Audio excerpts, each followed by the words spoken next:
নমস্কার বন্ধুরা, আমার চ্যানেলে আপনাদের সবাইকে স্বাগত জানিয়ে আজকে চলে এলাম আবার একটি রেসিপি নিয়ে। আজকে আপনাদের সঙ্গে শেয়ার করব কুলেখাড়া শাকের রেসিপি। এই রেসিপিটি তৈরির জন্য আমি এখানে নিয়ে নিয়েছি কুলেখাড়া শাক। প্রথমে শাকগুলো বেছে নেব। দেখুন, শাকে যে কাঁটাগুলো আছে সেগুলোকে ভেঙে নেব। সাবধানে কাঁটাগুলো ভেঙে নিতে হবে, না হলে হাতে ফুটে যেতে পারে। এইভাবে কাঁটাগুলো ছাড়িয়ে নিচ্ছি। আপনারাও ঠিক এইভাবে সাবধানে কাঁটাগুলি ছাড়িয়ে নেবেন।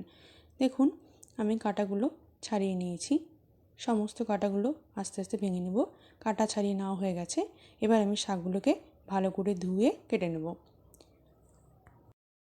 এইভাবে শাকগুলোকে একসাথে নিয়ে কুচি কুচি করে কেটে নিতে হবে। আমি সমস্ত শাকগুলি এইভাবে কুচি কুচি করে কেটে নেব।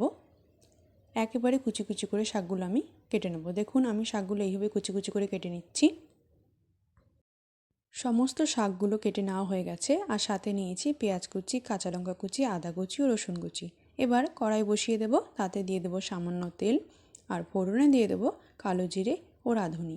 কালো জিরে ও রাঁধুনিটিকে একটু ভেজে নেব। ভাজা হয়ে গেলে এর মধ্যে দিয়ে দেব আমি পেঁয়াজ কুচি ও কাঁচা লঙ্কা কুচি, দিয়ে কিছুক্ষণ ভেজে নেব। পেঁয়াজ আর কাঁচা লঙ্কা ভাজা হয়ে গেছে। এবার এর মধ্যে দিয়ে দেব আদা কুচি ও রসুন কুচি, দিয়ে কিছুক্ষণ এগুলোকে একসাথে ভেজে নেব। সমস্ত উপকরণগুলো ভালো করে ভাজা হয়ে গেছে। এবার আমি এতে দিয়ে দেব সেদ্ধ আলু, দিয়ে ভালো করে ভেজে নেব। আলুটিকেও কিছুক্ষণ সময় নিয়ে ভালো করে ভেজে নেব। আলুটি ভাজা হয়ে গেছে। এবার এতে দিয়ে দেব কেটে রাখা শাক, দিয়ে ভালো করে মিশিয়ে দেব।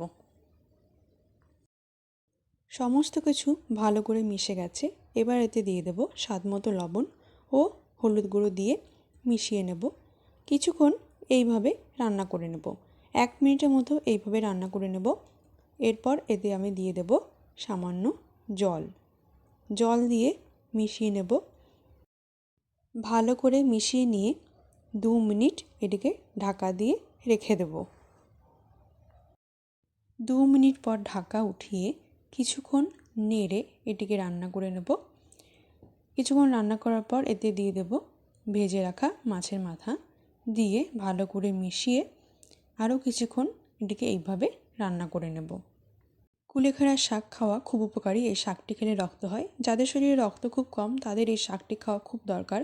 এই শাকটি আরও অনেক রকমভাবে রান্না করা যায়। আপনারা যদি কুলেখাড়া শাকের আরও রেসিপি দেখতে চান তাহলে অবশ্যই কমেন্টে জানাবেন।